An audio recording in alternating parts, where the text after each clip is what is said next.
Things might get weird. Yeah. Welcome to our life.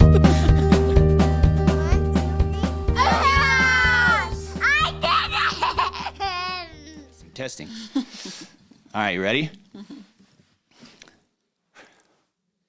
I'm going to spit out my gum. Welcome to another episode of the Hewlett House podcast. We got Hayden and Jess on the mics today. What? How are you? So good. I'm spitting out my gum. Thank you for announcing. You're You're welcome. so nice. Yeah. Give us a play-by-play. What are you going to do now? I'm sitting here. Forgot my iPad, so we're trying to record on my phone, and we need some video help. Pray for us. Should we turn up the light on the sign? Turn it up? Yeah, it's kind of dim. I turned it down because I wondered if that's what made it flicker. Nope, it's the iPhone. We did a little research on, or I did just a little YouTube lesson, and some guy said that there's flickering in the video with like Apple devices for some reason, so maybe that'll be something they fix. But hopefully. their video is pretty cool, except when it Flickering flickers. me. Yeah, and there's ways to fix it, kind of, but I haven't gotten to be awesome yet. Yeah. So, whatever. OCD. Hopefully this light will not make us funky looking. Yeah. Bray is funky. Yeah. But anyway, if you're just a quick reminder, if you don't mind us, please forgive us for asking this every time. But just if you, whatever platform you listen to this on, if you don't mind giving us a quick review, even if it's just you don't even have to say anything, just 5-star it. We would love you. Y'all? We love you anyway. Honestly, we love you It's true. anyway. And if you have any topics or anything you want us to cover, I know we started out with religion, and that's what we wanted to do, and we'll still have those conversations. Well, we wanted to start with religion. We don't necessarily care that. I actually you thought our start. slogan should be like everything, like the Hewlett House podcast, from recipes to religion. Oh my How's that tagline gosh. I don't have a Shoulda, lot of coulda, woulda. recipes. Yes. for you? Oh, dang it. I should work on that our part. Yeah. Arr. Arr. Like a pirate. Oh, all right. Arr. This past, moving on, this past month has been crazy wild. June is Yeah? going to be crazy wild. That was Some so kinda- good. Excuse me. Yeah. It will be. We have a new niece that was born early, 5.5 pounds, little Mia. She is adorable. So freaking dang cute, man. I can't even. I think we shared this about our Vegas episode, but our little niece, Emmy, so my sister, I don't know. I have a sister, Allison. She's the best. And her husband, Weston, is super awesome. But they dropped their daughter off while we went to Vegas, and our son was pushing her on the swing, and she slipped off and broke her leg. Freaking saddest thing ever. So sad. They called us like 30 minutes before we went into our Michael Jackson show and said, Emmy broke her leg, but they've already taken her in, and she's doing okay. But they had to put her under to reset it, we found out, which is a total freaking bummer, man. I felt so bad. She's so cute, that little poop. I know. We call kids little poops around here. Yeah. Is that weird? Do other It's a people call term kids of poops?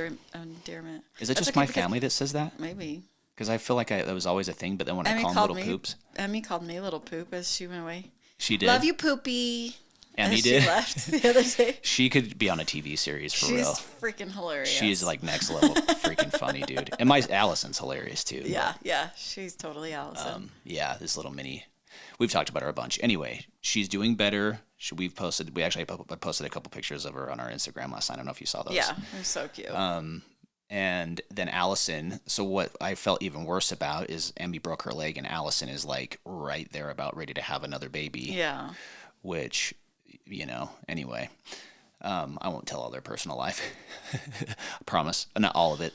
Anyway, she had her baby early, and little 5.5 pound little stinker, man. Like It's just the so cute. cutest. Freaking heck. I can't believe our kids were ever close to that small. I miss that stage, dude. I know. I so miss it. You always forget too, right? Like you Yeah. always forget how small they can be. Yeah. And not to go I got snipped, okay, There it is. a while back, like shortly after we had Gwen. Yeah. And I remember I was like, I wonder how this is going to be or feel after. Like, what is it? Not just the pain and the experience, which we can talk about sometime if you want. But anyway, just the whole, like, emotional side of getting snipped was like, I knew we were done. Like, we were good, right? Yeah. But then just kind of coming to terms with like, oh, that phase is over. That phase is over in my life. And it just seemed like a big decision. I don't know. It's huge. It just, I did feel different and weird for like a couple weeks. And then you move on and your kids grow up and whatever. But why was I sharing that? It's just wild to know that you're done. In a different phase. Yeah, in a different phase of life. And so it's cool to just see these little babies is what I was going to get at. It's cool to just see them and just remember like, oh man, and you kind of miss that stage again, right? Yeah. But that's why you have nieces and nephews or grandkids or yeah. To me, I'm like, I feel like it's got to end sometime, I'm good right? because I know that I'm good and that we're done because I don't, like, I love to snuggle them. Oh my gosh, I love it so much. But don't want any more of my own. Does that, Yeah, yeah. I don't have that longing for wanting my own. Yeah.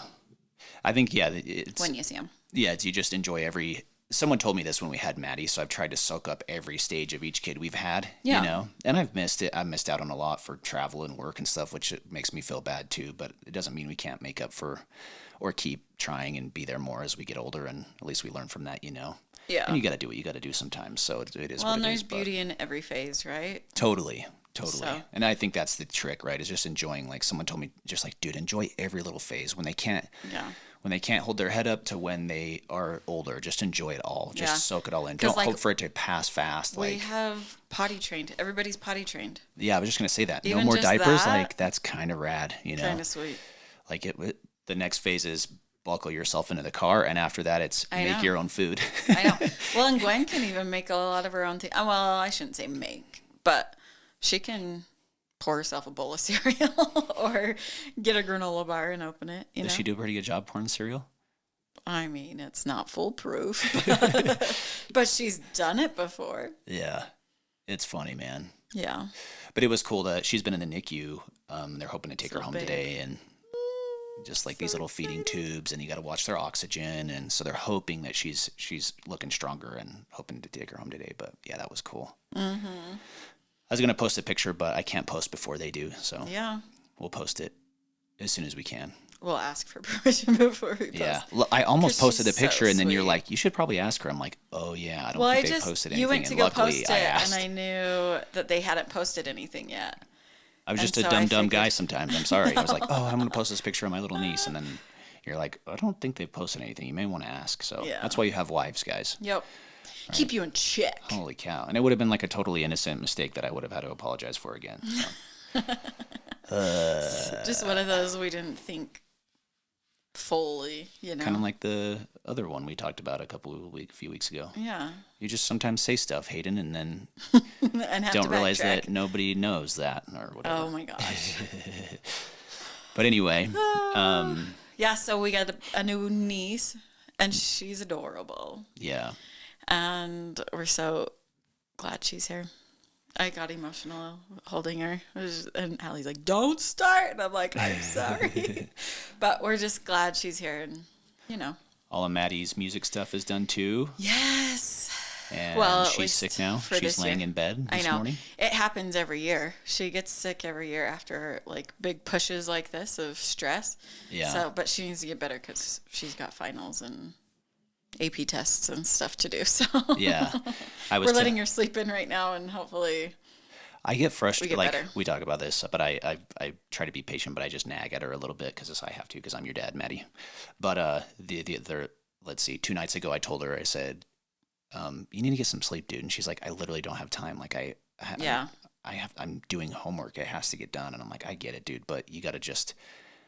I think some of it might help to put her phone away, but I don't know. She claims she does a better job, but I worry. Sometimes. And I think she does. Like, I know you said the other day you looked out. She went to do workout outside, like her She homework took the outside. laptop outside on her back and porch. You looked out and she was on her phone. But do you remember that as a kid where it was like, oh, yes. and mom walks in at the I remember watching a rated R movie, and you walked in at the perfectly worst spot of the whole show, and I'm like, this is just my luck. I figured that, and she's like, I promise, I just barely. I'm like, I believe you. She's honest with me, so I trust her. But what I was gonna say is, so the next morning, Shay wakes up, and she's like, she kind of sounded sick. And I'm like, Yeah. are you sick? And she's like, I think it's just allergies, Maddie.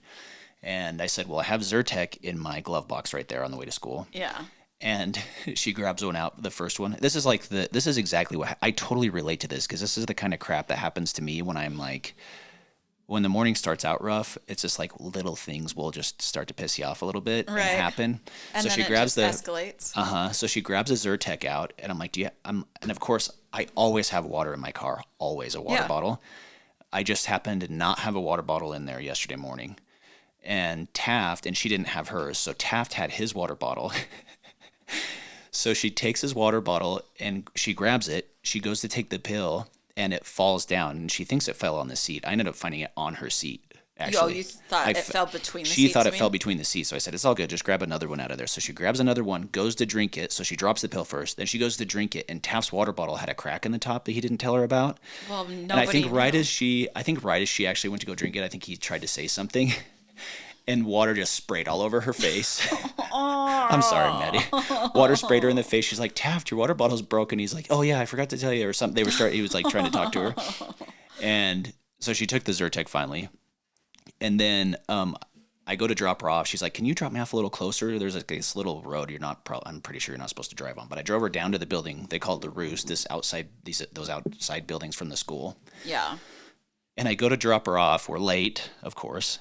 And I'm going to back out, and she goes to pull the door open, and it's locked. And I'm like, dude, that's like, so I go from being like, dude, just get some sleep, take care of yourself, to being like, okay, I've had these mornings. I'm so sorry that you're having a rough day. Like, there's nothing that's going right for her. Yeah. And so she texts her friend, she opens the door for her, and she went to class. And then she ended up calling you. You took her home, shortly after? Well, so it was like, because she just didn't have a lot going on. She had Zyrtec.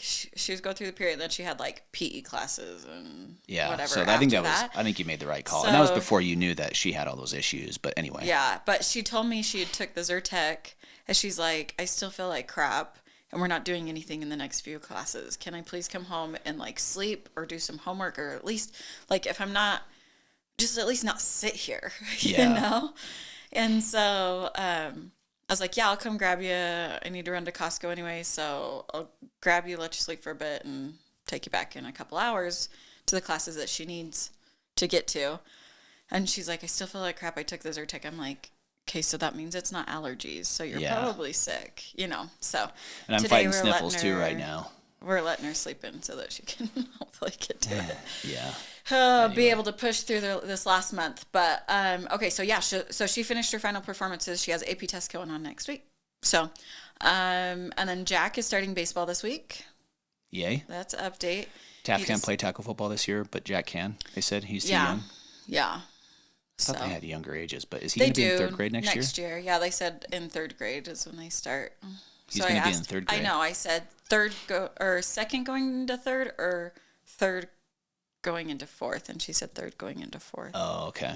So, anyway, so that won't happen till next year for him, but cool. I don't even know. Yeah. I know he's big, and he'd probably hold his own, but if he gets angry, I think he'll smash some people. Just need to teach him that.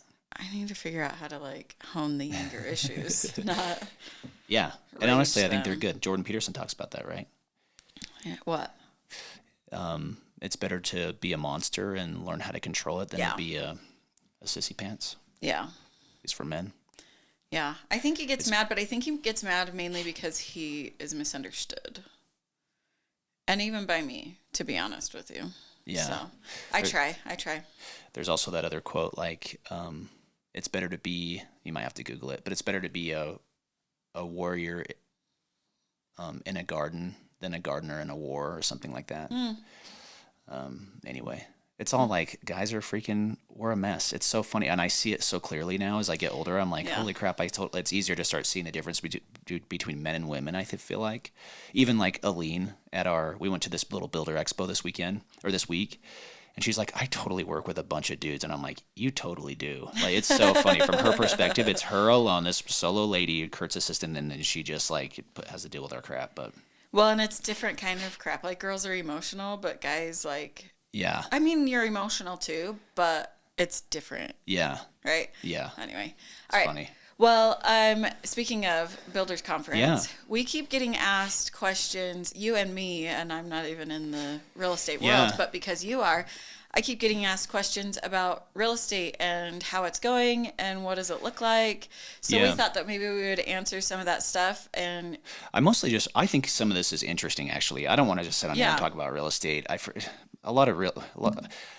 get it, I guess. It's like a lot of realtors are a pain in the ass, and I totally understand it. and just Like, salesmen first, right? totally. And I don't even want to, I want to just talk to this from like a consumer perspective, because I have learned a lot about real estate in general the last 5 years, but like really a lot about building homes and new construction and land and picking the right builder. And that's what you love. That's the I love side that part you of do it. love. Yeah, I do love that. I don't love freaking calling and prospecting, even though it's a part of the business. Like, I hate that part. I just want to help people that need help, and work with people that want to work with us, Yeah. And so usually when we talk to people, that when we sell land and people are calling us and they're wanting the info, and it's a way more positive, better experience. Yeah. But anyway, so this week we had I represent a really awesome, it's Green Tech Construction. It's green-techconstruction.com if you want to check out our website. But he's an amazing builder, and I didn't realize how good of a builder and how good of a guy he really was until, like, honestly, until I had a really bad experience with another custom home builder that we worked with. Yeah. And not just that, but like it takes a while to kind of figure out processes. And a lot of times when you start a new job, it takes 6 months to really feel like you understand it, Right. and then master it. And there's always some growth there, right? And especially in building and real estate, like, it just feels like the you could study forever and always learn something, which is kind of what's cool about it. But so Green Tech builds just a really tight home. He owns he has a framing company too, so he's really good with his framing. And then he applies like this fluid applied weather barrier to the home. So he builds like a really tight house that's really energy efficient. And if you ask him about like solar panels, he'll say, we can do solar panels, but if you don't build your home tight and build it right, putting solar panels on your home is like putting lipstick on a pig. Yeah. Because then your solar is feeding the inefficiency, exactly. Yeah. So it's heating things or cooling your home, parts of your home that should already be at the right temperature. Right. Right. So Like, our house is super inefficient. it's not horrible. I'm just teasing. We've learned it's not horrible, but it's he just builds a really tight home, and even his spec homes, and he has a way of doing it that really doesn't cost that much more. So every single one of our clients, we're 100% of them, like, yes, please do that. Yeah. And not every builder is doing it, and his pricing is freaking really good. Like, Yeah. we're not cheap by any means, but he's definitely fair, and he's really upfront, and he's really transparent. And rates have slowed us down a bit, and then costs has been coming down. At least in lumber is way less expensive than it was. Yeah. So what, like right now, rates, what has it been doing? Let's start there. Rates are probably floating around like a 30-year conventional mortgage. You're like 6.5%, which actually isn't that bad. Yeah, that came down. Historically. It was closer to like 7 before, right? Yeah. And I think Or they it's could gotten go up to up that? again, because the Fed, I think, either just raised rates. I've had a crazy couple days, but I think they just announced a 0.25% raise. But what we'll see is rates will go up before that Fed meeting, and then soon after they'll kind of dip back down. We actually got in the high 5s, low 6s, which is, I mean, we bought our first home at like 5.25%, I think. Our townhome was like close to 5%. Oh, yeah. Okay. I think it was 5.25%, but anyway.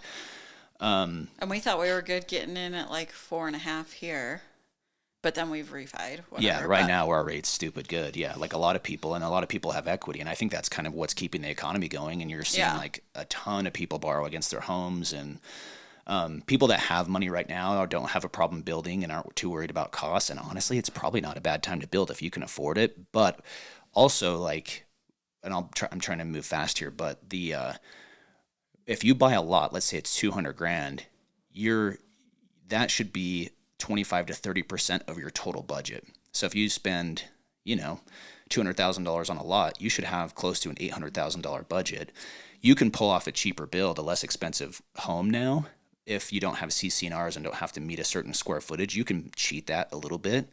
But a lot of people don't know that. And before when the market was crazy, people could cheat that a little bit, because lot prices were low and cost to build were good for a minute, and then they jumped month to month. Our bids were changing, But it seems like everything kind of like compensates itself. Like, a little bit, yeah. rates are high, so costs come down, or not costs, but housing prices come down. And so, I mean, it evens out a little bit. It's still pretty high market right now, right? Even combined. But it depends. So on the anything sub 500s, not everything, but if it's priced pretty good, there's multiple offer situations still happening today, like sub 500s. You get 6, 7, 800,000. You're probably 60 days on the market before your home sells. You're talking about price of the house when you say sub 500. So like in the 500 under 500, 600 grandish range, you could end up in a multiple offer situation. The higher the price goes, the less competition you have, and those are the homes that I think are still getting hit right now. Yeah. For the most part, if you talk to people, they're going to tell you the market for right now has bottomed out. And there's a lot of demand still. Yeah. So we'll see how this thing goes. That doesn't mean that we couldn't see like a total freaking another level of bottoming out. We'll see how our government... I saw in U.S. News that Utah's #1 place to live for lots of reasons, right? So, yeah, that was cool. So yeah, it's still Utah's still pretty cool, here. man. Yeah, Utah's a great place to live. So, but here's a couple pointers. So we're finishing up a beautiful parade home in South Utah County, and I think maybe we've said this, but just in case, like the Utah Valley Parade of Homes is... I'm pretty sure it's like the #1 parade of homes in the country. Is it? Uh-huh. They get not like down in St. George or anything. I've heard St. George is really cool too. I've never done it. I've seen some really rad homes down there. Yeah. And I know people that like to go down to that too. So I think they may compete with us. I don't know. I think overall though, like even Salt Lake's hasn't been as impressive as Utah County. Really? Uh-huh. Last year I wouldn't even go to a home if it was under $1 million. $1 million because of how it was last year, right? Like how the market was last year. Yeah. And like nothing under $1 million is going to be anything like too extravagant. I mean, the details are probably really, really cool. Yeah. Right? Yep. But if you're just going to see like a sick house, a big old house. Yeah. Under $1 million wasn't even that impressive as far as a big house goes, especially right? was what it used to be. Yeah. $1 million like is pretty almost standard because a lot of land is actually coming down still. I think you're starting to see that kind of bottom out, it feels like. Yeah. And that's come down quite a bit, which I think allows people more leverage on their home build. But rates are still high, so there's this funkiness. Yeah. But man, we've talked to people that have brought us their lot, and they're like, they spent $400,000 on their lot, right? And they have a $700,000, maybe $800,000 budget, and we're like, and they want to build this freaking modern, crazy roof and all this expensive stuff, and we're like, dude, you're not going to be able to pull this off. Yeah. And that's what I love about working with Green Tech. Like we just are really upfront. We try to really educate people on the process. Yeah. So good builder versus bad builder. What are some key points for you to like look at? Because you've worked with both. Yeah. You've had both. So the way Green Tech does it is we're most likely on the high end, 16%, cost plus 16%. And that number doesn't change with us. And he doesn't charge a monthly management fee. So a lot of people hear that and the percentage might sound high, but the way we do it, is a lot less expensive because a lot of higher end builders like us will do, and we'll do everything, dude. We're not afraid to do a $300,000-$400,000 job either, but just with the way the market and costs have been, $1 million is pretty freaking standard. Easy to hit. Yeah. But the cost is what it is, and then so up front what your cost is. He doesn't change that line item, so you know what your cost is. No, not even at the end, he doesn't change it. No, that's what I'm saying. Like, through the very end, this is exactly what it's going to be. This is what your overhead is going to be on the home. Yeah. And then there's always like a percentage, plus there's what's called a contingency budget. And we used to just put 5%. It varies a little bit now because some costs are a little variable still, but I think he's starting to go back to 5%. But there was a while there that costs jumped so fast, he was like, we might need to do 10% on some of these homes. Yeah. And that's just a contingency budget. Usually their bank requires it anyway. Yeah. But it's a budget that like, hey, when we got a quote on lumber, it was this price, and now it's run up $10,000, so we're going to pull from the contingency budget, and that helps people. A lot of people don't know this either, but if lumber comes in higher and you don't have a contingency budget, guess who's paying for the increased price in lumber? Right. So that's why he's got that flex exactly price, right? Yep. So and then if you don't use a contingency budget, it just doesn't go into your final financing and you finance less. Yeah. And so. But there are some builders that would just pretend like they used it. But so here's where it gets juicy. But you as the agent, have never seen that happen with him. So I no longer represent this other builder, okay? We call him the other. It's a small world, so we'll keep that to yourself. For now, yeah. Like, boy, have I seen that. This is where I've seen the difference. So the way Green Tech does their bids, every line item is broken down. It's like every single line item when we go through it with people. Hey, this is the cost here. Hey, we buffered it here a little bit. This is the reason why. This is what we think we're going to land at if we can start building soon. Really, a bid is just a snapshot, super transparent. It's a snapshot in time. And so people know exactly up front, like, hey, this is about what it's going to cost. And we try to underpromise and overdeliver a little bit. So we let them know that, like, hey, we did factor in a little extra here, so we could be a little lower, but this is what we think is like worst case scenario. Right. And so by the end of our builds, like, we literally have a 100%. People are happy with it, with Kurt and with us, because we delivered what we said we would. Right. Or better. 100%. Nobody hit, like, you can see the Google reviews that he's got. How many houses have you done with him? Oh man, I don't know. We've been working together almost 3 years, and probably average like 5 to 10 homes a year-ish. Okay. So you 10 or 15 maybe. Dozens or more. Dozens of homes. I wouldn't say dozens. It's because we have some in the works now. Okay, a dozen I homes. don't know. At Let's least. say that. Yeah. So let's say 15 homes or something. And then have you ever come out above price? No, not from us, but from the buyers. Like, if they have extra cash and they want to make some changes to the home, yeah. Yes. From like the initial quote, but if you make changes, obviously you've got to. And there were pay for the changes. Yeah, he would have. He used all of the contingency budget for 2 homes just in the lumber, because that was when lumber jumped super fast. But then they chose to make some other changes too and just pay out of pocket. Yeah, or they made made a paint choice, and then they were like, they didn't like it, so they changed it, and they were willing to pay for it, so they just paid out of pocket. The bad builder, we'll call him Builder B. What he would do is he would do these bids, and I would see both bids. I would see Green Tech's bids, and I would see his, and his were like clumped together. So Green Tech has a category like, let's say, flooring, and then he'll break out flooring. Here's the tile, here's the LVP, whatever, right? Yeah. All the different kinds of flooring, how much it's going to cost. Yeah, and hey, this is the percentage we charge, and this is the number at the bottom, okay? Yeah. Builder B was like, here's my bid. Instead of having the categories broken down, he just had like these, I don't know, it's like subcategory. He just had like 10 line items of like, here's the framing, here's the flooring, here's the plumbing, here's the electrical, and then you have subcategories to each of those categories, and he wouldn't break them down. Yeah. And then by the time you got down to his actual fee, he had a number there, but he couldn't tell you what the percentage was. He's like, I do it a little bit differently, and I have I factor it this way. But it just wasn't even like laid out. But they would look at the final price, and he's like, I'm a fixed cost builder. Well, when things started changing, he was no longer a fixed cost builder. Yeah. So that was a lie. And we didn't know any of this, by the way. Like, we sold a spec home for him, and it went great. And we're like, hey, you built a cool home. It looked nice. We sold it fast. Like, let's do some more. And we kind of slowly added build jobs. Well, lawsuits started popping up, and I'll tell you a story here that's kind of gnarly. So, Green Tech most of the time will not agree to carry the loan because he doesn't want the liability in case the homeowner defaults and can't. Then he's stuck with the house and the liability. Because he saw what happened. He worked through the recession, like the Great Recession that we had, right? But Builder B was like, hey, I'll carry the loans. And we actually had a couple clients that were like repairing credit, and they were like a few months out, and they're like, oh yeah, that would be great. We can do it. They showed us they made good money, all this stuff. Yeah. Well, what we didn't even think, or we were just like, hey, we trusted Builder B, like everything was going fine until it wasn't. And there was somebody that had purchased a lot somewhere, okay? And he paid cash for this lot.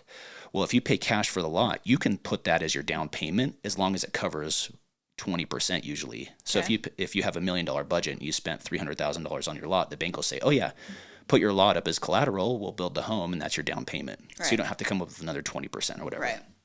Well, he got this homeowner to put the lot in his name so he could get the loan. And then he would tell these people that, hey, if I get the loan, it just makes things go smoother too. We'll just put it in my name. I can do the draws a lot easier, which is bad, and here's why. So let's say I'm a subcontractor for Builder B, and I do the flooring. Well, I turn the invoice into the builder, and then he turns it into the bank. Well, before the invoice got to the bank, Builder B would take the invoice, write his own freaking invoice up, add his charges to the already expensive charges because costs were jumping so fast. Add pricing to that, and then turn it into the bank. and then the bank would write him a check. Right. And as long as the monies and everything were working out great, like But you didn't until have he any got control there. over budget, right? Well, he milked it out to the end. Like, this is just one story, okay? What he was doing was he was just and pricing in his defense was going up, so we were just like, man, we know costs are jumping like crazy right now, so he's trying probably to survive, trying to figure it out. Yeah. Well, he got to the end, and on top of that, so he was charging his fee, like he was charging a percentage, which was all over the place. I think he was like 8 to probably 20% or more, and I think he was just robbing Peter to pay Paul and all these bill jobs, which ended up putting him under. So you see how a good economy can screw people over, especially if they're bad with their funds and everything, and if they're dishonest. That makes it like it all comes down eventually, right? So what happened is he got to the end of that bill job. And it shocks me to this day that he still let this family move into the home without finalizing the loan. Well, he goes to tell him, hey, we're ready to close now. Let's get closed down. And by the way, you owe me $75,000 over budget. And the homeowner goes, hey, dude, you told me we were over budget by a little bit, but not 75 grand. Yeah, 75 grand is a good chunk. And I have buddies that built some really nice homes, and they were actually way over that. And so I saw more builders that were kind of trying to pull this crap. Yeah. And I actually, one of them I know has also shut down and opened up under a new name. Oh, really? Yeah. So if you ever need builder advice, call me in 5 minutes. I can tell you if your builder's full of crap or not. Yeah. So transparency in the bid. What do they charge? How do they charge it? And so he's like, hey, dude, how are we over by 75 grand? You haven't finished my detached garage. Our landscaping's not in. And I think he might have had a pool too. He was 75 grand just to finalize the loan for the home, plus probably like another $200,000 to finish out the rest of it. Everything that was. But this builder let him move in, I think, just thinking the guy would just pay it because he made good money. And the guy's like, no way, man. Yeah. So here's what happened. Because the builder B had the loan in his name, when this client wanted to get information from the bank on invoices and where things were at, the bank wasn't releasing the information to him. Yeah, because he didn't own it. It wasn't in his name. Gosh. So guess what? So he let the guy and his family move in. He moves into the house, and because the home is in Builder B's name, he gets he's able to. They start out in court, and he's able to get the family like kicked out of the house. I can't remember the name of the person, but it's basically the person that serves the papers and the sheriff something. He showed up he showed up one morning, and I guess like the wife was there with people over, and he's like, you have like a week to get out of your house. So obviously like it was just the awful thing. And we're just kind of scratching our heads like, what is happening here? Like, and Builder B seems so confident that him and his attorney had this whole thing worked out. And we were just like, okay, we hope what you're telling us is the truth. Well, it turns out it wasn't. Yeah. And we got a call like, I don't know, I think it's been 9 months ago-ish, that guy actually won the lawsuit and was able to move back into the house, and that Builder B basically got hosed. Yeah. And there's a lot more to this. I could go on and on and on about like a bad builder. That's just one of the situations. That is one situation. So really, people don't know what to ask, but you really, if you're building a custom home, don't put it in the builder's name. Keep everything in your name, because you see all the invoices, you see what's being charged, and if something looks out of line, you can see it firsthand, and you know what to ask. Number one. Yeah. And have some sort of like control. Yeah. Right. You need that control. Yeah. And then you sign off on all the draws too. So you see all the draws come through, and it can get a little overwhelming, but it's not as bad as making the selections for the home. Right. That's why you hire a designer, which I just saw. Our designer for Green Tech is amazing. Crystal. Love Hints. her. Shout out.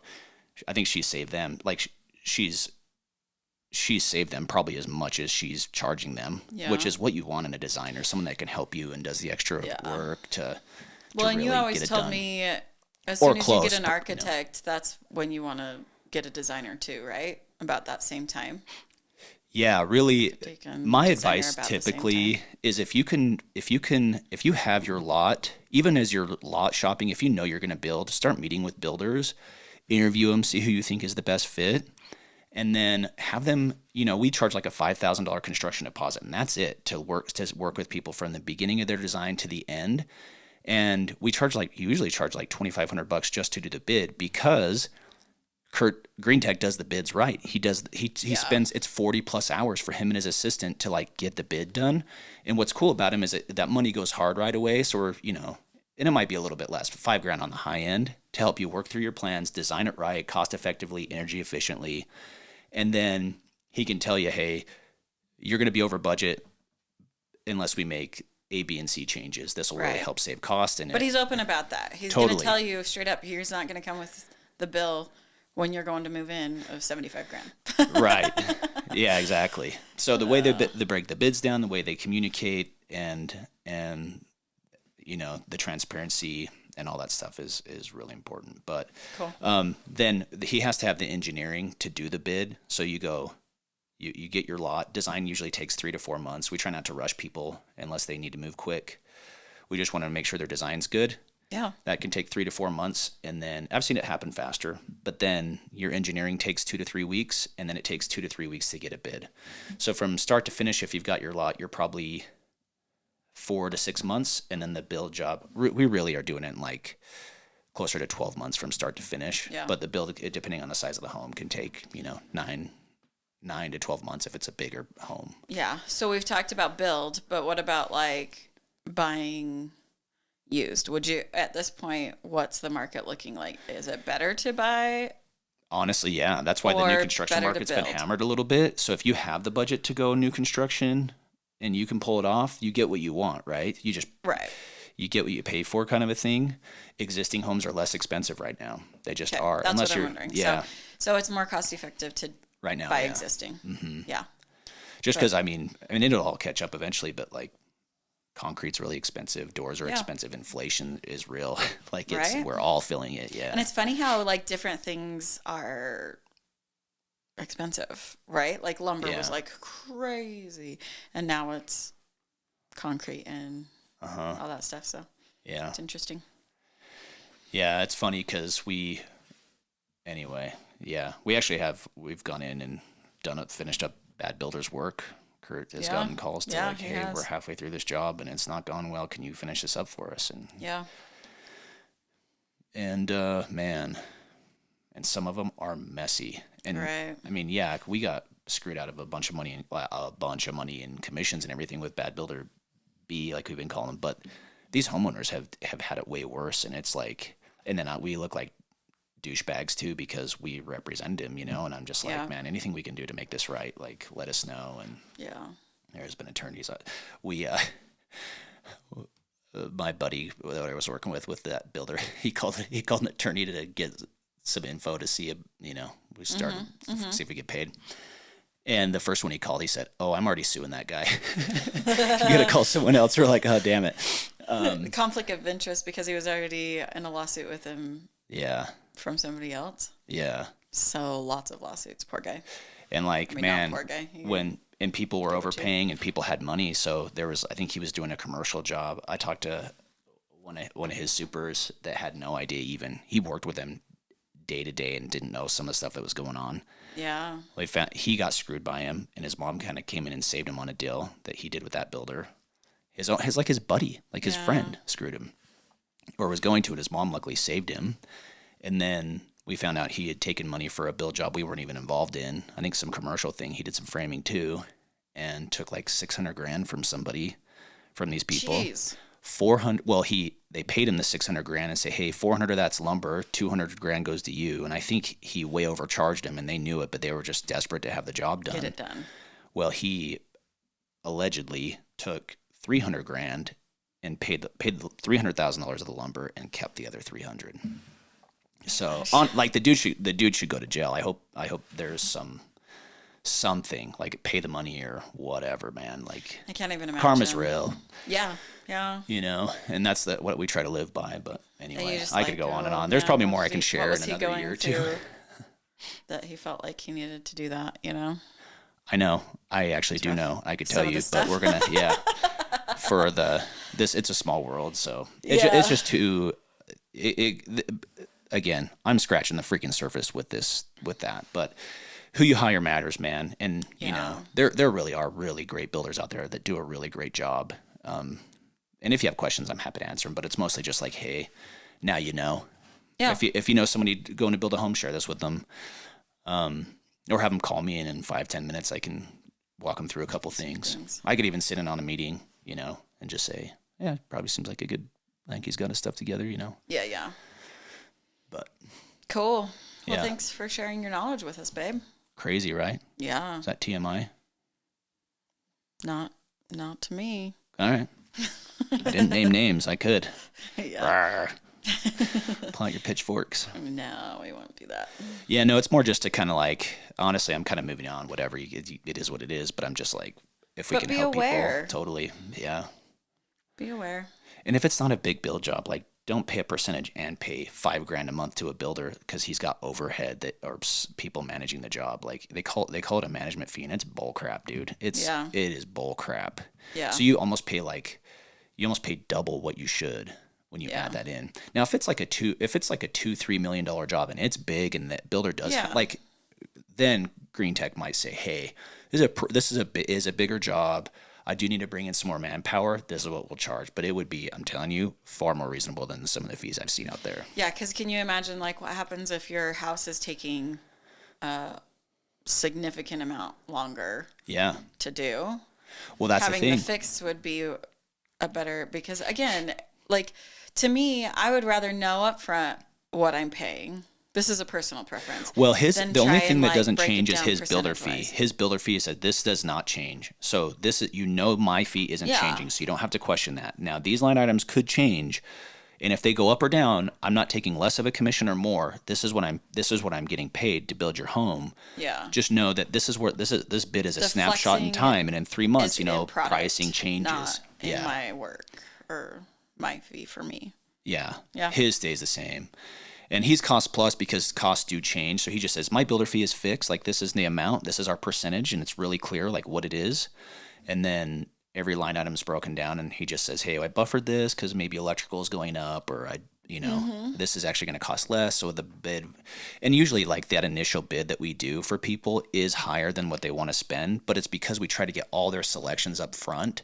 Like, what do they want if they could have it perfectly the way they want it? Right. And then if we end up above budget, we just say, hey, maybe we finish a little bit less of the basement, or don't finish the basement at all. And instead of that flooring, we'll do this flooring. Right. I see it all the time. But we just let people know, hey, we're going to bid it how you want it. And then we'll talk. We'll do a bid review, make the changes we need to make. And sometimes it causes a redesign of the home, or in worst case scenario. But at least you're doing that beforehand instead of trying to come up with the money after. Yeah. And I think some of these builders were in fact, I know builders were just like, they were too lazy or too busy or all of the above to do an actual good bid for people. Yeah. So they were guesstimating on past bids. And then when they were getting it wrong because pricing was changing, it was crazy different. They were really wrong. And it was messy. Yeah. Really messy. Yeah. So, and just so you know too, when you get every bank's a little bit different, but most of the time you're going to have 12 months to build your home. Once you do a construction, once you do your first draw on the construction loan, you have 12 months to finish that house.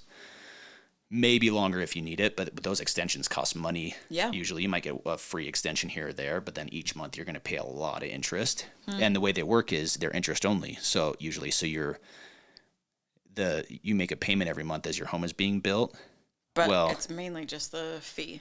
You're paying a fee. You're just paying like, hey, month 1 we did foundation and the dig, so it's let's say $100,000, and then so you make your monthly payments, and then as more money is getting drawn out of that construction loan, your payments going up. Yeah. So even if it's a lot of times it's worth it to work with a good bank, even though you might pay a 1% interest point higher, because in the end, like if it's a good bank that's getting your draws on time, I hope I'm making sense of this, but you're paying interest only on the balance of the construction loan. So, and it goes up throughout the build because you're paying for electrical 1 month and then more. Exactly.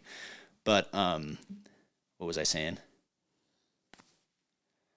The bank, like Kurt really likes Central Bank here because he can turn it in and he can get the money and he can keep the job moving along. But some of these banks or credit unions, like there's one that he has to like drive to Salt Lake to get the check, or they mail it, and it causes delays, and delays like time is money especially when you're building, So yeah, you might spend $5,000 more on your custom home build, but you could save 10 because the bank was better, Right. Anyway, there's just a lot of different angles and ways to look at it.